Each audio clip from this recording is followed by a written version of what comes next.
Si Samsi kasama din yan dun sa Taiwan nila. Higad pating sila. Higad kailan namin mapapanood yun? Nang walang bayad. Grabe naman, no! Maraming salamat sa lahat sa inyo. Today yung mapapanood nyo ay yung mga nangyari noong event ng Perfect Correct. Bike show siya na may halong latagan. Kapag sinabing latagan, ito yung mga bike parts na nakalatag literal sa sahig at binebenta ng mga owners. Usually mga used parts siya, tapos minsan meron pang mga rare na vintage na mga pyesa ng bike. Tapos mamaya sa dulo, explain ko sa inyo kung bakit Perfect Correct yung pangalan ng event. So, na-invite si Budol Buddy dito nila Redeem Bikes, Ride and Burp at Padjak Cafe para magbenta ng mga budol niya. Mainly yung mga street slant na frame tsaka yung mga parts. Ako naman inaya niya dito kasi libre daw yung table. Baka pwede daw magbenta ng merch. Hindi, sige, sama tayo dyan. Wala naman akong trabaho eh. So, ito yung mga nangyari ng event. Panoorin nyo. Dito tayo ngayon sa Somo Market sa Cavite. Bibenta tayo. Hindi ko marunong magbenta. Ikaw bahala, Marlo. Sige. Hindi ko magaling na businessman. Pero ito, binibenta namin to. Taiwan tip to tip na sombrero. Welcome to Ediba. Hello. Salamat. Wala, konti lang dala ko. Putol, no? Hindi, yan yung origin. Ay, putol ba? Hindi, origin. Ay, origin. Putol. Ito, ano to? Ito yata yung gamit mo nung Taiwan eh. No? Oh, yan. Ito ba yun? Pwede na na. Basta. Hindi, mura na lang. May putol dyan. 300 nga lang. Ay, sana! Ito, ano to? Nito to eh, na clamper. HM. Ngayong araw na to ay matututo tayo maging kapitalista. Hello, bili kayo. Basta suliit. Nasa Bataan. Sa bataan. May stickers din kami. 200. 10 pieces na holographic. Kayo ba to? Hanapin mo ako. Eto? Oo. Medyo late yung ingress namin, mga 3 PM na siya. Kaya yan, sobrang init. Pero dahil nga kasabay namin yung opening nung night market, I think on time lang kami. At nandito rin pala yung ilan sa mga kasama natin nung nag-Taiwan bike tour.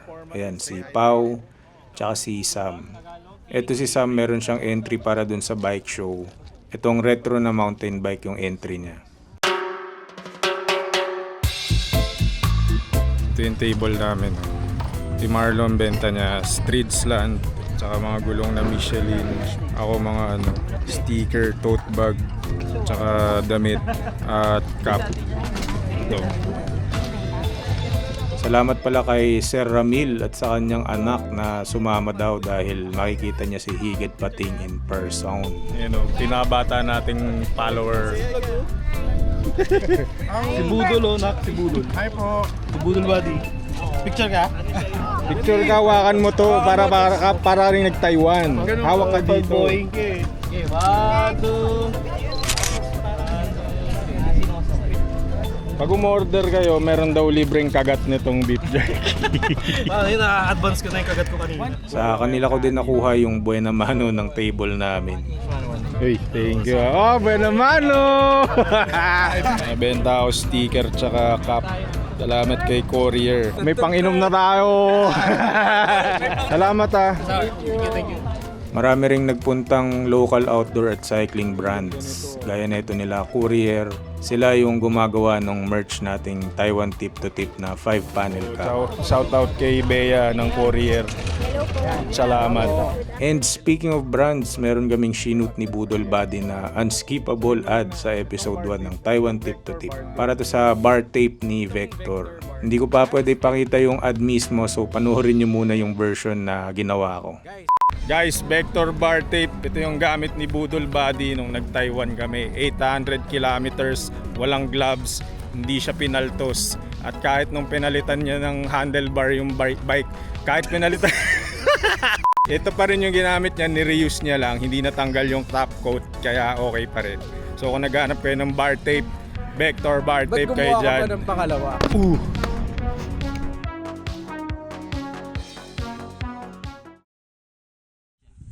Ano ba yan? Anong frame yan? Hindi ko nga alam eh. Parang ma-defact siya pero iba yung sa internet may lumalabas na mga Cannondale Trek pa. Na ganito yung... Ganyan yung... Hindi ko na maalala kung kailan, pero dati nung nagbike kami sa Mapanuepe, meron kaming na-meet na biker, si Mapog. Naalala ko siya kasi sobrang karakter niyang tao. Tapos nagsusolo bikepacking lang siya from Cavite. Pero ngayong gabi, anong plano mo? Galing! Nagkita ulit tayo! After several years, akalain mong nagkita ulit kami dito sa event. Ang kagaling? Yung bike mo na naman yung maganda. Ganda ng bike mo sa'yo yun, no? Ano lang yan, bigay lang yan ni Streetsland. Ah, bigay lang ba yan? Ang demo daw. Streetsland, baka naman! At hindi lang si Mapog yung dumating. Marami ding sumilip at bumisita sa table namin at karamihan sa kanila may binili. Wala ka ng GCN. Wala eh. Naubos ni. Pabili ako isang cup tsaka isang Sige. Tsaka pa picture na rin. Oh, picture daw! Dahil dyan, magti-tip to tip kayo ni Higan. Salamat Sa June 1 na yung episode 1. Ay, salamat po. Thank you. Nanonood ako ng mga Salamat. Siklista. Wow, ganda ng texture niya, parang leather. Sa June 1. June 1. Sa YouTube. Libre lang. Okay lang, kasama kayo sa vlog. Hello. Ito, may merch kami nili ito. Kaya po magkaka-merge si Ponpon or Naubos na yung kay Ponpon eh. Ay, so, Meron kami dati white. Ito, pinapaubos ko muna. saan mo lalagay yung mga pamimili mo? Kasya si Ponpon dyan. Register ka na sa alam Ito yung mga pusa namin dito. Oo. Ingat kayo Sa tayo kakain. Sa Formosa tayo mamaya. Sa Angel's Burger. Burger ka sa akin. Bubuo dito yan. Huwag kayong tray. Tapos lagay nyo lang yung mga order nyo. Buuin natin doon sa gilid mamaya. Ano pangalan nyo? Sean. Sean tsaka... Andrew po. Taga dito lang kayo. Opo, Dasma. Ingat kayo. Salamat. Bye-bye. Shout out, Kuting. Ay pala yung ko. Salamat. Sa June 1. June 1. Timbahay. Tao po. May tent ka. Dito si Berto. May sarili siyang tent. Bike with man. Kuya, napapanood ko po sa YouTube. Basta.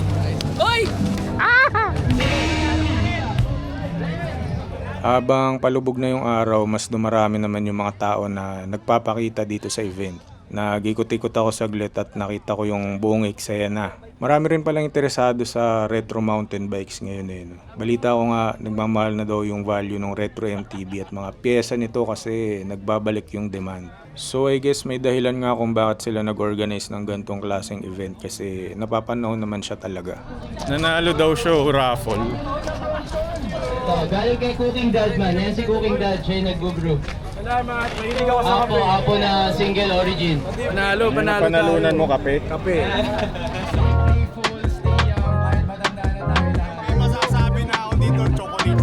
Nung nag-start ng magdilim, doon na nagkaroon ng sure buyer yung mga parts na binebenta ni Budol Body. Kamusta ang sales dito mga parrot? Okay naman. May bibili na. May bibili na nito. May nagtanong magkano. Sabi ko, 6K. Tapos ito sabi niya, may 5.5 na lang. Hindi dumating ulit. Last price, 8.5. Nagmahal. Kahit pala, 5-5 na lang pala. Kiwa ko na Ito natin sa box. Sold na, Sold! Kinuha din ako neto ni Redeem Bikes para mag-announce ng winner ng raffle nila. Okay, anong gagawin natin? Ayan! Brompton na damit. Ang nanalo ay si Rocky Violena. Rocky Violena, lumabas ka dyan! Rocky! Thank you nga pala sa lahat ng nandito ngayon. Lalo na sa Redeem Bikes. Redeem Bikes lahat. Brompton, lahat. Sino kayo? Lahat na daw. Maraming salamat sa lahat sa inyo. Bogi Mekate, meron kang libreng t-shirt. Wawawi Jacket! Cup galing kay Sakit. Sakit, salamat sa inyo. At ang nanalo ay si Albert Fiesta. Happy Fiesta, Albert. O grips na checker. Ang nanalo ay si kilala ko to. Iwi-wave na niya to. Allen Jose. Go far! Nanalo ka ng grips. Si Allen pala, Go Far. Siya yung gumagawa ng Go Far na shirt. Wala silang pwede mo rin ipasa. Sige, pasa na lang. Grabe, sabi na nga ba, wait daw niya. Sigurado ah. Thank you po. Oh, wait daw. At dahil dyan, nanalo si Sunny Side Up! Sorry. Binabasa ko lang.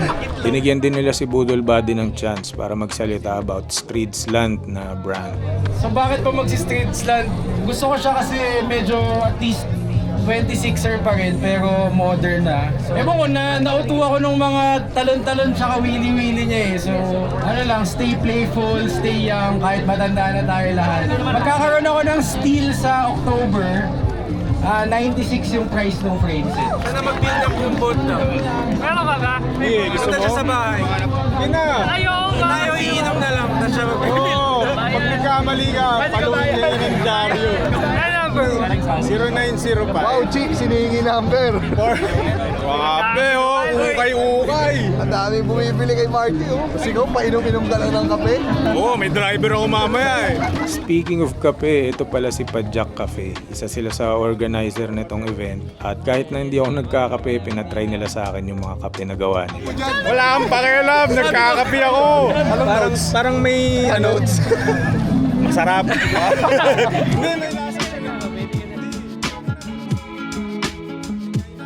And since Part Bike Show yung event na to, ito na yung mga naging winner ng bawat category. Ito yung nanalo ng rat build. Ang meaning ng rat build ayon sa Google ay yung bike build na gawa daw sa samot-saring parts na available. For sale din pala tong bike na to kung interesado kayo. Ito naman yung nanalo sa Blue Lug Tagalog na build. For context, ang Blue Lug ay isang bike shop sa Japan at ganito yung aesthetics nila sa bike builds. So since nandito tayo sa Pilipinas, tinawag nila tong Blue Lug Tagalog kasi inspired siya sa Blue Lug bike builds. Ano ba yung judge taga Blue Lag? Oo. At yung entry ni Sam for Neo Retro MTB nanalo. Pagka sinabing Neo Retro naman, combination siya ng classic na frame pero lalagyan mo ng modern na parts. Parang similar dito sa build ko ng pangit na bike. Oy! Sabi ni, kaya ako ni-roll yung camera, ikaw yung nanalo eh. Yan, si Sam C. Si Sam C kasama din yan dun sa Taiwan nila. Higad pating sila. Higad, kailan namin mapapanood yun? Nang walang bayad. Hello po. Ito kasama namin si Sam nung nag-Taiwan, siya yung naka-minivelo. Siya yung trangko namin kahit naka-minivelo siya. June 1 pala, may vlog kami sa Taiwan. Every Monday ulit, weekly. Siguro mga 16 episodes yun. Note kayo. Walang bayad yan, libre lang. Pwede nga no, picture tayo kasama yung mga crew. May crew t-shirt pa talaga eh, no? Ano kayo, boy band? O pagkatapos magligpit kayo dito, ha? At ito yung nanalo ng Perfect Correct category.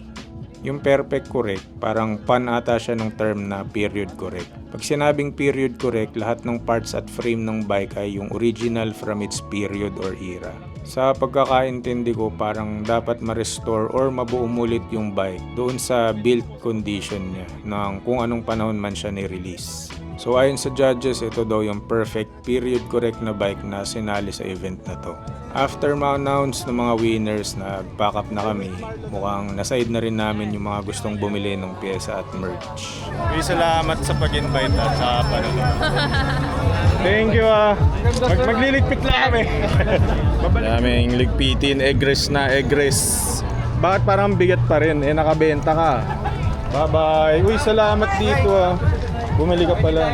Oo. Uso pala yung retro ngayon eh, no? Hindi ko alam. Wala na, nahuli na ako. Hanggang pixie lang ako. Ingat kayo ah.